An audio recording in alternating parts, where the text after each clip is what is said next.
Hi, ഈ video പരമാവധി നിങ്ങൾ ഷെയർ ചെയ്യാൻ നോക്കുക. കാരണം നമ്മളെ ഈ കേരളത്തിലുള്ള കുറെ ആൾക്കാർക്ക് കുറെ സംഭവങ്ങൾ പറ്റിയ കാര്യങ്ങളൊക്കെ പറയുന്നത്. അതെന്ന് വെച്ചിട്ടുണ്ടെങ്കിൽ 1965 ബോംബെയിലേക്ക് പോവാം. നമുക്ക് 1965 ബോംബെയിലേക്കുള്ള കാര്യങ്ങളാണ്. അവിടെ അന്നെന്ന് പറഞ്ഞിട്ടുണ്ടെങ്കിൽ ഈ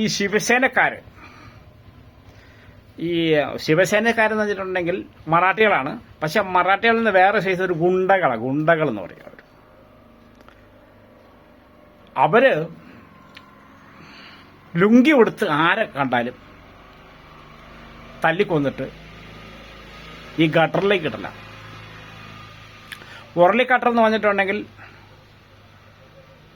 അവിടുത്തെ ഒരു ആനയ്ക്ക് നടന്നു പോവാം. ഇതെല്ലാം ചെന്നിട്ട് ഉരുളി എന്ന് പറഞ്ഞ സ്ഥലത്താണ് ഇത് സെറ്റാവുന്നത്. അവിടുന്ന് മിഷൻ വഴി അടിച്ചങ്ങ് കയറ്റി വെള്ളത്തിലെ ഈ കടലിലേക്ക് ഈ വേസ്റ്റ് കളയുവാണ്. അപ്പൊ ഈ നാനാഭാഗത്ത് വരുന്ന വെള്ളങ്ങളെല്ലാം അതിനകത്ത് 90 അടി താഴ്ചയെന്നാണ് ഈ ഉരുളിക്കട്ടർ പോണത്. അതിനകത്ത് ഇപ്പൊ എത്ര അടിച്ചു കൊന്നാലും കൊട്ടിട്ടാലും അറിയില്ല. അങ്ങനെ ഇത് ആൾക്കാരെല്ലാം അറിഞ്ഞു.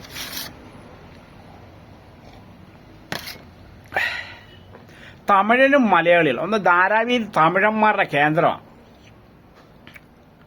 അവർ രണ്ടുപേരും കൂടി തമിഴനും മലയാളിയും കൂടി ഒരു തീരുമാനം എടുത്തു. കാരണം തമിഴന്മാർ കുറെ ചത്തു, മലയാളികളെയും അഡ്രസ് ഇല്ലാതാക്കി. അന്ന് 65 പോയവരൊക്കെ കാണാതായിട്ടുണ്ട്, തിരിച്ചു വന്നിട്ടില്ല. അവര് ചേർന്നിട്ട് ഇവരെയൊക്കെ അടിച്ചൊതുക്കലായിരുന്നു. കുറെ എണ്ണത്തിന് അവർ അടിച്ച് കൊന്നിട്ടുണ്ട്. അടിച്ചൊതുക്കലായിരുന്നു രണ്ടുപേരും കൂടി. അന്ന് തമിഴനും മലയാളി എന്ന് പറഞ്ഞിട്ടുണ്ടെങ്കിൽ ഒറ്റക്കെട്ടായിരുന്നു അവിടെ. ഇപ്പോഴും അതാണ്, അന്നും ഇതാണ്. ഇവിടെയാണ് തമിഴനും മലയാളി എന്ന് പറഞ്ഞിട്ടുണ്ടെങ്കിൽ അവൻ പാണ്ടി ഇവൻ അണ്ടി എന്നൊക്കെ പറയുന്നത്. അന്ന് തമിഴനും മലയാളി എന്ന് പറഞ്ഞാൽ ഒറ്റക്കെട്ടാ. പറഞ്ഞ മനസ്സിലാവുന്നുണ്ടോ? അന്ന് ഹോട്ടൽ എന്ന് വെച്ചിട്ടുണ്ടെങ്കിൽ തുച്ഛം കുറെ ഹോട്ടലുണ്ട്. ഇന്നെന്ന് വെച്ചിട്ടുണ്ടെങ്കിൽ 75% ഹോട്ടല് പിന്നെ മലയാളികളാണ്. ബാക്കിയുള്ളത് 5%, 10%, 5% ഒക്കെ ഉള്ള മറ്റുള്ള ആൾക്കാരുടെ. അത് ഉടുപ്പി, UP, ബീഹാർ അങ്ങനെയുള്ള സ്ഥലങ്ങളിലെ, പിന്നെ ഷെഡ്ഡിമാരുടെ, ബാംഗ്ലൂർ, മദ്രാസ് ഇങ്ങനെയൊക്കെയുള്ള സ്ഥലങ്ങളിലൊക്കെ ഉള്ള ഒരു 25% ഉള്ളൂ. ബാക്കി 75% മലയാളികളാണ്. അത് മലയാളി എന്ന് പറഞ്ഞിട്ടുണ്ടെങ്കിൽ അന്ന് ഹോട്ടൽ ജോലിക്കാരെ ഭയങ്കര ബഹുമാനമാണ് ഈ പോലീസുകാർക്ക്.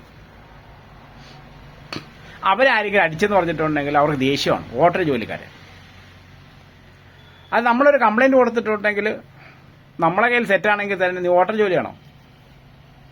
നമ്മളെ അവകാശങ്ങൾ അവർ വാങ്ങിച്ചു തരും.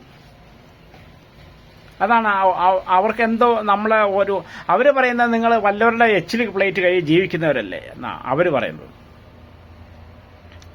ശരിയാണ്. ഈ ലോകത്ത് എത്ര ആൾക്കാരുണ്ട്, എത്ര രോഗികളുണ്ട്.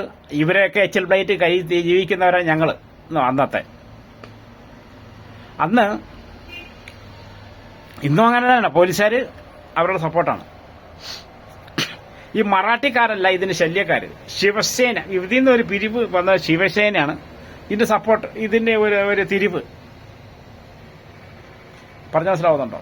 ഈ മറാഠിക്കാരെന്ന് പറഞ്ഞിട്ടുണ്ടെങ്കിൽ അന്ന് അവിടുത്തെ ആദിവാസികൾ എന്ന് പറഞ്ഞിട്ടുണ്ടെങ്കിൽ നമ്മളെ ഇവിടുത്തെ ആദിവാസികൾ പോലെ തന്നെ അവിടുത്തെ ആദിവാസികൾ. അവര് മലയിൽ കയറി കിടക്കും. അങ്ങ് മലയുടെ മുകളിലൊക്കെ താമസം. അതിന്റെ താഴെയാണ് ഈ മറാഠികൾ. അത് കഴിഞ്ഞിട്ട് മറ്റുള്ള മലയാളികൾ, തമിഴന്മാര്, പിന്നെ ഗുജറാത്തികൾ, മറ്റേ വലിയ വലിയ കെട്ടിടം വെച്ചിരിക്കുന്നത്, തുണിമേല് വെച്ചിരിക്കുന്നതൊക്കെ മറ്റുള്ള ഗുജറാത്തികളാണ്. ഈ ആദിവാസികൾ എന്ന് പറഞ്ഞിട്ടുണ്ടെങ്കിൽ അവര് അവിടെ തേൻ സഹകരിച്ച് അവരുടെ എന്തെങ്കിലുമൊക്കെ വിറ്റ് പറക്കിയിട്ട് അവര് സാധനവും മാറ്റും കൊണ്ട് മിണ്ടാതെ ഒതുങ്ങി പോകുന്നവരാണ്. പാവപ്പെട്ടവരാണ്. നമ്മളെ ഇവിടുത്തെ മന്നാനും മുതുവാനും പോലെ തന്നെ. അവരാർക്കും ഒരു ശല്യവും. പക്ഷെ അവിടെ സ്ഥലം മാറ്റിയിട്ടുണ്ടെങ്കിൽ അവിടെ എഴുതി വെച്ചിട്ടുണ്ട് അവർ ആവശ്യപ്പെട്ടിട്ടുണ്ടെങ്കിൽ തിരിച്ചു കൊടുക്കണം എന്ന് പറഞ്ഞിട്ടാണ്. അവിടെ സ്ഥലം വാങ്ങിച്ചിട്ടുണ്ടെങ്കിൽ അവിടെ ഒരു എഗ്രിമെന്റ് ഉണ്ട്. അവർ വരുന്നുമില്ല, അവർ വരത്തുമില്ല. അത് കഴിഞ്ഞിട്ട് ഇപ്പൊ ഇവർക്കൊരു താല്പര്യമുണ്ട്, മറ്റുള്ള ആൾക്കാരെ ബോംബെ എന്നൊക്കെ അടിച്ചു പൊട്ടിക്കണം. നടക്കുന്ന കാര്യമാണ്. കാരണം ബോംബെ പട്ടണമാക്കിയത് മറ്റുള്ളവരാണ്. ബോംബെ പട്ടണമാക്കിയത് ഗുജറാത്തിയാണ് അതിന്റെ മുൻകൈ. മറ്റേത് മലയാളികളിൽ നിന്ന് ഹോട്ടൽ മാത്രമേ ഉള്ളൂ. ഗുജറാത്തികളെ ബിസിനസ് അവിടെ ഉള്ളൂ. മാർവാടി ഗുജറാത്തികളൊക്കെ ബിസിനസ് അവിടെ ഉള്ളൂ. മറാഠികൾ വേറെ, അവർക്ക് അങ്ങനെ ബിസിനസ് ഒന്നും ഇല്ല. അവർ ചെറിയ എന്തെങ്കിലും മീൻ കച്ചവടം, അവർക്ക് മീൻ കച്ചവടം, പച്ചക്കറി കച്ചവടം, അങ്ങനത്തെ കച്ചവടങ്ങളൊക്കെ ഉള്ളൂ. മെയിൻ ബിസിനസ് കിടക്കുന്നതൊക്കെ ആർക്കാ? മലയാളിക്ക്, ഗുജറാത്തിക്ക്, അങ്ങനെയുള്ള ആൾക്കാർക്കാണ്. ഹോട്ടൽ എന്ന് പറഞ്ഞിട്ടുണ്ടെങ്കിൽ മലയാളികളാണ്. അവരെ ഒരു പ്രാവശ്യം ഓടിക്കണമെന്നതിൽ കൊണ്ട് ഒരു താല്പര്യം വന്നായിരുന്നു. നടക്കുന്ന കാര്യം. അന്ന് ബാൾട്ടേക്കർ ഉണ്ടായിരുന്നു. ബാൾട്ടേക്കറാണ് ശിവസേനന്റെ നേതാവ്. അന്ന് പിന്നെ ഇന്ന് ഒരു 84 ശിവസേനന്റെ നേതാവ് മുഹമ്മദ് എന്ന് പറഞ്ഞ ഒരാളാണ്. കാസർഗോഡ് മുഹമ്മദ് വാഹിയല്ല, മുഹമ്മദ് ഇക്കാക്ക് ഒരു ഹോട്ടലുണ്ടായിരുന്നു. അവിടെയൊക്കെ ഞാൻ പണിയെടുത്തായിരുന്നു 80. അന്നേരം 80 മുഹമ്മദ് ഖാന്റെ ഹോട്ടലിലൊക്കെ പണിയെടുത്തപ്പം മുഹമ്മദ് ഖാൻ പറയും, പിന്നെ നിങ്ങളൊരു കാര്യം ചെയ്യണം, എന്റെ ദേഹത്ത് വന്ന് തൊട്ട് സംസാരിക്കരുത്, മറ്റുള്ളവർക്ക് ഇഷ്ടപ്പെടില്ല. ആർക്ക്? ഈ മറാഠിക്കാർക്ക് ഇഷ്ടപ്പെടില്ല.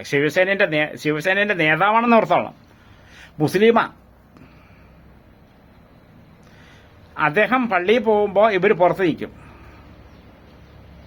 പുള്ളി അകത്തേ പോയിരിക്കുള്ളൂ. കാരണം പുള്ളിയുടെ മുമ്പിൽ അടുത്താരും ഇരുന്നിട്ടുണ്ടെങ്കിൽ ഇവർക്ക് ദേഷ്യമാണ്. അടുത്ത് നിൽക്കാൻ പാടില്ല. ഈ മറാഠിക്കാർക്കൊരു ഇതുണ്ട്, അവരൊരാളെ തെരഞ്ഞെടുത്തിട്ടുണ്ടെങ്കിൽ അവരുടെ ദേഹത്ത് തുടങ്ങി അവർക്ക് ഇഷ്ടമില്ല. പറഞ്ഞു മനസ്സിലാവുന്നുണ്ടോ? ഇപ്പം അന്ന് ശരത് പവാർ വന്ന് ഇന്ത്യയും പിന്നെ ഓസ്ട്രേലിയയും കൂടി അത് ജയിച്ചപ്പം ഇന്ത്യക്കാർക്ക് എന്തോ സമ്മാനം, മാൻ ഓഫ് ദ മാച്ച് കൊടുക്കാൻ വേണ്ടിയിട്ട് ശരത് പവാർ വന്നിട്ടാണ് കൊടുത്തത്. അപ്പം പിന്നെ ഓസ്ട്രേലിയക്കാർ അന്ന് വിക്കി പോണ്ടിൻ വന്നിട്ട് വിക്കി പോണ്ടിൻ ഈ പുള്ളീനെ തള്ളലും കെട്ടിപ്പിടിക്കലും ഉന്തലൊക്കെ ആയിരുന്നു. അതിന് സച്ചിൻ ടെണ്ടുൽക്കർ പുള്ളിയുടെ പേരിൽ കേസ് കൊടുത്തിട്ടുള്ളതാണ്. ഞങ്ങളൊരു നേതാവിനെ അദ്ദേഹം പിന്നെ തള്ളി അങ്ങനെയൊക്കെ ഇങ്ങനെ ചെയ്തു എന്ന് സച്ചിൻ ടെണ്ടുൽക്കർ കേസ് കൊടുത്തിട്ടുള്ളതാണ്. കാരണം അവരുടെ ആൾക്കാരെന്ന് വെച്ചിട്ടുണ്ടെങ്കിൽ ഏത് ജാതിക്കാവട്ടെ എന്ന് പറഞ്ഞാൽ ഈ മുഹമ്മദ് വൈനെ ഭയങ്കര കാര്യമാണ്. മുഹമ്മദ് വൈ നിങ്ങളിന്ന് മുള്ളണ്ടെന്ന് പറഞ്ഞാൽ അവർ മുള്ളൂല. അങ്ങനെ മറാഠിക്കാർ. പക്ഷെ ശിവസേനയിൽ ശിവസേനയുടെ നേതാവാണ് മുഹമ്മദ് ഖാൻ. എന്തെങ്കിലും കാര്യമുണ്ടെങ്കിൽ അഭിപ്രായം ചോദിക്കുന്നത്, ബാൾട്ടാക്കറെ വന്നിട്ട് അഭിപ്രായം ചോദിക്കുന്നത് ഈ മുഹമ്മദ് വൈൻ്റെ അടുത്താണ്. ഇന്ത്യയിലെ 2 മുസ്ലിമേ ഉള്ളെന്ന് പറയും. ഒന്ന് മുഹമ്മദ് അസറുദ്ദീനും ഈ മുഹമ്മദ് ഖാന്നാണ് പുള്ളി പറയുന്നത്. കാരണം അസറുദ്ദീൻ വന്ന പിന്നെയാണ് കപ്പെല്ലാം കൊണ്ടുവന്നത് ഇന്ത്യക്ക് വേണ്ടി, ക്യാപ്റ്റൻ ഷിപ്പ് വന്നപ്പോൾ. അങ്ങനെ അന്ന് തൊട്ട് ഇവർക്ക് പേടിയാണ് മലയാളിയെ തമിഴനും. കാരണം മലയാളിയും തമിഴനും ഇപ്പോഴും ഒറ്റ കെട്ടാണ്. ഇവിടെ മാത്രമുള്ള അവൻ പാണ്ടി ഗീണ്ടി എന്ന് പറയുക പറയുന്നത്. ബോംബെ പോയി അന്വേഷിച്ച് നോക്ക്. മലബാരി എന്ന് പറഞ്ഞിട്ടുണ്ടെങ്കിൽ മദ്രാസി എല്ലാവർക്കും പേടിയാ. 78 എന്നെ പേടി കിടക്കുവാണ്. ഞാൻ കഴിഞ്ഞ വീഡിയോയിൽ പറഞ്ഞിട്ടുള്ള 78 ഒരു സംഭവം നടന്നില്ല, യു പിക്കാരുടെ സംഭവം ഞാൻ ഒരു കഴിഞ്ഞ വീഡിയോ പറഞ്ഞിട്ടുണ്ടായിരുന്നു. അതിൽ തന്നെ പറഞ്ഞിട്ടുണ്ട്. അപ്പം അതിൽ തന്നെ പേടി കിടക്കുവാണ്. അന്ന് തന്നെ ഒരാൾക്ക് വേണ്ടിയിട്ട് എത്ര ആൾക്കാർ വന്നിട്ട് പിന്നെ വന്നെന്നറിയാം. തമിഴന്മാർ വരണമെന്ന് വെച്ച് വേണ്ടെന്ന് പറഞ്ഞു. മലയാളികളെല്ലാം ഒത്തുകൂടിയ ഒരു സമയമായിരുന്നു 78. ഇനി പറയുന്ന കാര്യമാണ് നിങ്ങൾ ശ്രദ്ധിച്ച് കേൾക്കേണ്ടത്. ഈ വീഡിയോ ഷെയർ ചെയ്യണമെന്ന് പറഞ്ഞാൽ അതാണ്. നമ്മളെ ഇവിടെ കേരളത്തിൽ നിന്ന് കുറെ മലയാളികൾ ബോംബെ പോയിട്ടുണ്ട്, ശരിയാണ്. ഇവര് വേശ്യാലയത്തിൽ ചെല്ലും. വേശ്യാലയത്തിൽ ചെന്ന് കഴിഞ്ഞിട്ടുണ്ടെങ്കിൽ മുസ്ലിംസിന് ഈ രോഗം പിടിച്ചിട്ടില്ല. ആ മുസ്ലിങ്ങളായ ആൾക്കാർക്ക് ഈ രോഗം പിടിച്ചിട്ടുള്ളൂ. മുസ്ലിംസ് അവിടെ പോയിട്ടുണ്ടെങ്കിൽ രോഗം പിടിക്കൂല. ആ മുസ്ലിങ്ങളായ ആൾക്കാർക്ക് ഈ രോഗം പിടിക്കുള്ളൂ. കാരണം ഇവരുടെ ലിംഗം ഇവര് ഇന്ന് ഒരു സ്ത്രീ എടുത്ത് പോകും, നാളെ വേറൊരു സ്ത്രീകളുടെ അടുത്ത് പോകും. അങ്ങനെ ഇത് അങ്ങനെ പോയി പോയി പോയി പോയി പോയി ഇവർക്ക് രോഗങ്ങൾ വരും. ഈ രോഗം എന്ന് പറഞ്ഞിട്ടുണ്ടെങ്കിൽ ചിലപ്പം നമ്മളെ ലിംഗം ചെറുതായിട്ടൊന്ന് പൊട്ടിക്കഴിഞ്ഞാൽ ഇത് പഴുത്ത് ഇങ്ങനെ ചീർത്തു പോകും. ഈ വണ്ണമുള്ള സാധനമൊക്കെ ഈ വണ്ണമായിപ്പോ അത് പഴുത്ത് ഇങ്ങനെ ചീഞ്ഞ് ഒഴിക്കലാണ്. അത് ചിലവര് ഈ ഗുളിയൊക്കെ വാങ്ങിച്ച് കഴിച്ചിട്ട് അങ്ങനെ നടക്കും. അത് സുഖമാവൂല. ലാസ്റ്റ് ഘട്ടത്തിൽ രക്ഷയില്ലെന്നാവുമ്പോഴാണ് ഈ മൂത്രം ഇതിലേ കൂടി വരാൻ തുടങ്ങും. ഇവിടെ കൂടി ഈ സൈഡിൽ കൂടിയൊക്കെ മൂത്രം വരാൻ തുടങ്ങും. അപ്പോഴാണ് ഡോക്ടറെ അടുത്ത് പോണത്. ഡോക്ടർ മരുന്നൊക്കെ കൊടുത്തു കഴിഞ്ഞിട്ട് ലാസ്റ്റ് വരാൻ 10 പ്രാവശ്യം പോയി മരുന്ന് കഴിക്കും. മരുന്ന് കഴിച്ചിട്ട് വരാൻ പറയും, സുഖമാവും. അത് കഴിഞ്ഞിട്ട് പിന്നെ ഇത് കട്ടാക്കും. മുസ്ലിംസിനെ പോലെ ചേലാകർമ്മം ചെയ്യും, സുന്നത്ത് ചെയ്യും. അങ്ങനെ എത്ര മലയാളികൾ സുന്നത്ത് ചെയ്ത് അവിടെ കിടപ്പുണ്ട്. ഹിന്ദുക്കള്, ക്രിസ്ത്യാനികള്, അവർക്ക് ഈ കല്യാണം കഴിച്ചവരൊക്കെയാണ്. അവര് തിരിച്ചിങ്ങോട്ട് വരാൻ നോക്കില്ല. കാരണം ഈ സാധനം കൊണ്ട് ഭാര്യമാരെ കാണിക്കാൻ നോക്കൂല. ഞാൻ സത്യം പറയാണ്. അതിൽ നിങ്ങൾ തെറ്റിത്തരം ഏരിക്കരുത്. നിങ്ങൾ അറിയാവുന്ന ഡോക്ടർമാരെ ചോദിച്ചു നോക്ക്. ഞാൻ അതിന്റെ അർത്ഥവും പറഞ്ഞുതരാം. ഈ മുസ്ലിംസിന് വരാത്തതെന്ന് പറഞ്ഞിട്ടെ, മുസ്ലിംസിന് വരാത്തതെന്ന് പറഞ്ഞാൽ ചെറുപ്പത്തിലെ സുന്നത്ത് ചെയ്യും. സുന്നത്ത് ചെയ്ത് കഴിഞ്ഞിട്ടുണ്ടെങ്കിൽ നമ്മളെ ഈ രോമത്തിൽ കൂടി തന്നെ ഇവിടെ കൂടിയൊക്കെ അല്ലേ നമുക്ക് ചൊറിച്ചിൽ വരുന്നത് തരട്ടെ. പുറത്തുനിന്ന് ഒരു അണുക്കള് ഇതിനകത്ത് ടച്ച് ചെയ്തിട്ടുണ്ടെങ്കിൽ നമുക്ക് ചൊറിച്ചിൽ വരും. അല്ലെങ്കിൽ നമ്മളെ ദേഹത്ത് ചൊറിച്ചിൽ വരില്ല. കാരണം ഈ രോമത്തിനിടയിൽ കൂടി നമുക്ക് വേർപ്പൊക്കെ വരുന്നുണ്ടോ? ആ രോമത്തിനിടയിൽ കൂടി വേർപ്പ് വരാൻ കാരണം തരട്ടെ, അവിടെ ഓൾസ് ഉണ്ട്, ഓട്ടയുണ്ട് എന്ന് പറഞ്ഞാലാണ് ഈ ചേലാകർമ്മം ചെയ്യാത്തവരുടെ ഇതിൽ അറ്റത്ത് കൂടി ഓട്ടയുണ്ട്. ഈ ഓട്ടയിൽ കൂടി അണുക്കൾ കയറും. അതിപ്പം ഈ അണുക്കൾ കയറാൻ കാരണം എന്ന് വെച്ചിട്ടുണ്ടെങ്കിൽ ഇവരുടെ ഈ തൊലി ഇങ്ങനെ മൂടിയിരിക്കുമല്ലേ. മൂടിയിരിക്കുമ്പോൾ ഇതിനകത്ത് ഒരു സൈസ് ചുമപ്പ്, ഒരു സൈസ് പഴുപ്പ് പോലെ വരും. ഇത് വല്ലാത്ത സ്മെല്ലാണത്. ഇവര് പോയിട്ട് കഴുവുമില്ല. അങ്ങനെ തന്നെ പെണ്ണുങ്ങളെ ഗുഹ്യസ്ഥാനത്ത് പ്രവേശിക്കും. ഈ പ്രവേശിച്ച് കഴിഞ്ഞിട്ടുണ്ടെങ്കിൽ അവർക്ക് ക്ലിയർ ആയിട്ട് വാഷ് ചെയ്യാൻ പറ്റൂല. അത് വേറെ ഒരുത്താൻ വരുവാണെങ്കിൽ അവനും കയറി പിടിക്കും. അടുത്തവൻ ഇതേപോലെ തന്നെ വരുന്നത്, അവനും കയറി പിടിക്കും. അങ്ങനെ രോഗങ്ങൾ പല പല ആൾക്കാർക്ക് മാറിക്കൊണ്ട്. കാരണം ഒരു പെണ്ണിനെ ഒരു 10-20 പേരാണ് ഒരു ദിവസം ബന്ധപ്പെടുന്നത്. നല്ല സുന്ദരിയായ പെണ്ണുങ്ങളെ ഒരു 10-20 പേരാണ് ബന്ധപ്പെടുന്നത്. അപ്പൊ ഈ അസുഖങ്ങൾ കയറി വരും. അപ്പൊ ഇവർക്ക് ഈ അസുഖം വന്നു കഴിഞ്ഞിട്ട് സുന്നത്ത് ചെയ്തിട്ട് നാട്ടിൽ വരാൻ പറ്റില്ല. ഓരോ ആൾക്കാരുടെ പിന്നെ കത്ത് വായിക്കുമ്പോൾ കരഞ്ഞു പോകും. ചേട്ടാ, ഞാൻ ഇന്ന് രാത്രി ചന്ദ്രനെ നോക്കും. ഇന്ന് രാത്രി ആ ചേട്ടനെ നോക്കണം കേട്ടോ. എന്തെങ്കിലും ഒരു പൈസ അയച്ചു തരാൻ പറ്റുമോ? പൈസ എങ്ങനെ അയക്കുന്നത്? ഇവർക്ക് കള്ളു കുടിക്കാനും ചീട്ട് കളിക്കാനും വിഭജിക്കാനേ പൈസ ഉള്ളൂ. നാട് മറന്നുപോകും.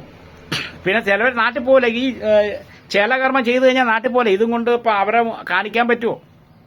ഈ ലിംഗത്തിന്റെ വികൃതി മാറിപ്പോവും. അതിന്റെ ഫോട്ടോ ഒന്ന് കാണിക്കാൻ പറ്റും. നിങ്ങൾ ഗൂഗിളിൽ സെർച്ച് ചെയ്ത് നോക്കി. ഈ ബോംബെ പോയിട്ട് അസുഖം പിടിക്കുന്നവരുടെ ഇതിന്റെ ലിംഗം ഇരിക്കുന്നത് പല പല വികൃതിയിലായിരിക്കുന്നത്. കാരണം ഈ ചിലതൊക്കെ എന്ന് വെച്ചിട്ടുണ്ടെങ്കിൽ ഈ സൈഡിൽ കൂടി നമ്മൾ ഇവിടെ മൂത്രം പോവുകയാണെങ്കിൽ ഈ സൈഡിൽ കൂടി മൂത്രം പോവും, പഴുപ്പ് ചോരയൊക്കെ ആയിട്ട് പോവും. അങ്ങനെ ഈ വേശ്യാലയത്ത് പോകുന്നവർക്ക് അതാണ്. എല്ലാ ഡോക്ടർമാരും പറയും ഇതിനകത്ത് പോകരുത്, നിങ്ങളിത് വേണേ സ്വയം ചെയ്തോ, പക്ഷെ വേശ്യാലയത്ത് പോകരുത്. കാരണം അത്ര മോശമാണ്. ഈ അസുഖമുള്ളവർ തന്നെ പിന്നും മാറിയിട്ടുണ്ടെങ്കിൽ അങ്ങോട്ട് പോകും. ഈ അസുഖം വേറെ ആർക്കും പകരും. അസുഖങ്ങൾ അങ്ങനെ എല്ലാവർക്കും പകരുന്നുണ്ട്. വല്ലാത്ത ചൊറിച്ചിലും ഒക്കെ വരുന്നുണ്ട്. അപ്പോൾ അവര് പിന്നെ ഇത് പൊയ്ക്കൊണ്ടിരിക്കും. അപ്പൊ മറ്റുള്ളവർ പുതിയതായിട്ട് വരുന്നവർക്ക് കയറി പിടിക്കും. ആ അസുഖം ഇതുവരെയ്ക്കും ഒരു മുസ്ലിംസിന് ഉണ്ടായിട്ടില്ല. ആ അസുഖം ഒരു മുസ്ലിംസിന് ഇതുവരെയ്ക്കും ടച്ച് ആയിട്ടില്ല. മുസ്ലിംസ് പറഞ്ഞ മനസ്സിലാവുന്നുണ്ടോ? ഇപ്പം പിന്നെ മുസ്ലിം ഇല്ലാത്ത ഇപ്പം ഹിന്ദുക്കളൊക്കെ വെച്ചിട്ടുണ്ടെങ്കിൽ ഈ രാത്രി സ്ത്രീകളായിട്ട് ബന്ധപ്പെടുമ്പോൾ ഇവര് മൂത്രം ഒന്നും കഴുകൂല. കള്ളം കുടിച്ചിട്ട് അവിടെ ചെന്ന് ബന്ധപ്പെടും. ഇവർക്ക് അത് ഉള്ളിൽ ഈ ഗുഗ്യ സാധനത്തിന്റെ ഉള്ളിൽ കൈയിട്ട് കഴിയാൻ പറ്റൂല. അങ്ങനത്തെ ഒരവസ്ഥയാണ്. ഇപ്പൊ എന്തോരം ആൾക്കാർ പെണ്ണുങ്ങളെ, ഹിന്ദു പെണ്ണുങ്ങളും ക്രിസ്ത്യാനി പെണ്ണുങ്ങളെ കത്ത് വരുന്നുണ്ടെന്നറിയോ? കരഞ്ഞു പോകും. ചേട്ടാ, ഞാൻ ഈ തലങ്ങോണയും കെട്ടിപ്പിച്ച് കിടക്കുന്നത്, 2 മക്കൾക്ക് തീറ്റ കൊടുക്കാൻ പറ്റുന്നില്ല. ഇവനവിടെ അവിടെ നിന്ന് വിട്ടു മാറും. ഈ കത്ത് കിട്ടുന്ന എങ്ങനെട്ടെ, ഇവിടുന്ന് പണിയെടുത്തിട്ട് ഇവിടുന്ന് വിട്ടു മാറുമ്പോൾ ഈ അഡ്രസ്സിലാണ് വരുന്നത്. പിന്നെ റിട്ടേൺ എഴുത്തൊന്നും ഇല്ല, റിട്ടേൺ കത്തില്ല അങ്ങോട്ട്, വൺ സൈഡേ ഉള്ളൂ. അത് കുറച്ച് ദിവസം കഴിയുമ്പം ഈ കത്ത് വായിച്ച് ഞങ്ങളൊക്കെ കരഞ്ഞു പോയിട്ടുണ്ട്. കാരണം അങ്ങനെയാണ്, ഇവര് പട്ടുപോകുന്നതാണ്. നിങ്ങൾ ഈ കേരളത്തിലുള്ള പെണ്ണുങ്ങൾ ഇത് കേൾക്കുവാണെങ്കിൽ, നിങ്ങളെ ഭർത്താക്കന്മാർ ബോംബെ പോയിട്ട് വന്നില്ലെങ്കിൽ ഈ എന്റെ വാർക്കാൻ കേൾക്കുവാണെങ്കിൽ, അവരിങ്ങനെ ഒരു അവസ്ഥയിൽ പട്ടിട്ടാണ് നിങ്ങളെ ഉപേക്ഷിച്ചിട്ടുള്ളത്. അല്ലാതെ അവർ നിങ്ങളെ വെറുത്തിട്ടല്ല. അബദ്ധത്തിൽ ആരെങ്കിലും കൊണ്ട് ചാടിക്കും, വാടാ നമുക്ക് ഇന്ന സാധനമുണ്ട് ഉണ്ടെന്ന് പറഞ്ഞിട്ട്. അത് കഴിഞ്ഞിട്ട് പിന്നെ കഞ്ചാവായി. കഞ്ചാവ് എന്ന് പറഞ്ഞാൽ അങ്ങനെ പൈസ ഒന്നുമില്ലെന്നേ. കഞ്ചാവ് അല്ലെങ്കിൽ ഇവിടെ പോലെ 500-1000 ഒന്നും വേണ്ടതേ. 1 രൂപ കൊടുത്താൽ കഞ്ചാവ് കിട്ടും. ഇപ്പോഴും ഡൽഹിയിലൊക്കെ ഇപ്പോഴും റോഡ് സൈഡിട്ട് വിൽക്കുക കഞ്ചാവ്. നമ്മളെ കേരളത്തിൽ മാത്രമേ ഉള്ളൂ കേട്ടോ കഞ്ചാവിന് ഭയങ്കര പ്രാധാന്യം. കഞ്ചാവ് എന്ന് പറഞ്ഞിട്ടുണ്ട് എന്താ, ഈ കഞ്ചാവിനേക്കാളും ഡേഞ്ചർ സാധനം ഇവിടെ വിൽക്കുന്നുണ്ട്. 10 രൂപേന്റെ കോളയിലൊക്കെ വിഷമാ ചേർത്തിടുന്നത്. അത് കുഴപ്പമില്ല. 10 രൂപേന്റെ കോളയിലൊക്കെ വിഷമാ, കഞ്ചാവിനേക്കാളും വിഷമാ. അതുപോലെ ഈ കൊക്കക്കോള വാങ്ങിച്ചിട്ട് ക്ലോസ് ബാത്റൂം കഴിഞ്ഞ് നോക്കിയാൽ ക്ലിയറാ. അതിലൊക്കെ വിഷമാ ചേർത്തിരിക്കുന്നത്. കഞ്ചാവിനേക്കാളും ഡേഞ്ചറാണ്. 4 കിലോ കഞ്ചാവ്, 1 കിലോ കഞ്ചാവ് പിടിച്ചിട്ടുണ്ടെങ്കിൽ പോലീസുകാരൊക്കെ പൊങ്കി പിടിച്ചാണ്. ഈ തീറ്റ സാധനത്തിൽ എന്തെല്ലാം ചേർക്കുന്നുണ്ട്, കളർ ചേർക്കുന്നുണ്ട്. ഇന്ന് ഓരോരോ ഹോട്ടലിൽ പോയി നോക്കുന്നേ, ഒരു വൃത്തിയില്ല ചില ഹോട്ടലിലൊക്കെ. ഈ കളറും കിളറൊക്കെ ഇട്ട് വിറ്റ് പറക്കി അങ്ങ് കൊടുക്കുകയാണ്. ഈ കഞ്ചാവിനേക്കാളും ദൂഷ്യമാണ് ഓരോ സാധനങ്ങളിട്ട് പുഴുങ്ങി പറക്കി കൊടുക്കുന്നത്. കഞ്ചാവ് വലിച്ച എന്താകുന്നത്? ഞാൻ 10 കൊല്ലം വലിച്ചാണല്ലോ, എനിക്കൊരു കുഴപ്പമില്ല. ഞാൻ ഇപ്പം നിർത്തിയല്ലോ, സിഗരറ്റും വീടിയൊക്കെ നിർത്തിയല്ലോ. ബോംബെ കിടക്കുമ്പോൾ 10 കൊല്ലം ഞാൻ വലിച്ചതാണ്. ചാരായം കുടിച്ചിട്ടുണ്ട്, എല്ലാം നിർത്തി. ഒരു കുഴപ്പമില്ല, ആരും ഒന്നും ചോദിക്കുന്നില്ല, ഒരു കുഴപ്പമില്ല. നല്ല ആരോഗ്യമുണ്ട്, നല്ല ആരോഗ്യമുണ്ട് കണ്ടോ, നല്ല ആരോഗ്യമുണ്ട്. ഇപ്പം എനിക്ക് ആരോഗ്യം വന്നത് ഇവിടുത്തെ ആഹാരം കഴിച്ചിട്ടാ. ഹോട്ടലിലെ കൊക്കക്കോള ഇതൊക്കെ കുടിച്ചു കഴിഞ്ഞപ്പോൾ ആരോഗ്യം നഷ്ടപ്പെടുന്നു. അങ്ങനെ എന്റെ സഹോദരിമാരെ, കേരളത്തിലുള്ള സഹോദരിമാരെ, ബോംബെയിൽ നിന്ന് നിങ്ങൾ ആരെയും നഷ്ടപ്പെട്ടിട്ടുണ്ടെങ്കിൽ അവർ വരാത്ത ഇതാണ്. അവർ ചില സാഹചര്യങ്ങളിൽ അവരെ നിങ്ങളെ കാണാൻ വരാത്തതാണ്. ക്ഷമിക്കുക, അതാണ് ഞാൻ പറയാനുള്ളത്. ഞാൻ പറഞ്ഞില്ലേ, തമിഴനും മലയാളികളും ഒറ്റക്കെട്ടായിരുന്നു. അന്ന് ആ ഒറ്റക്കെട്ട് അന്ന് ശരിയാക്കിയില്ലായിരുന്നെങ്കിൽ ഇന്ന് ഒരു മലയാളിയും തമിഴനാണ് ഉണ്ടാവില്ല. അവരൊക്കെ കൊന്നൊതുക്കിയാന്. അങ്ങനെ ഞാൻ കള്ളം പറയുന്നതല്ല, നിങ്ങൾ അന്വേഷിച്ചു നോക്ക് കേട്ടോ. ഓക്കെ.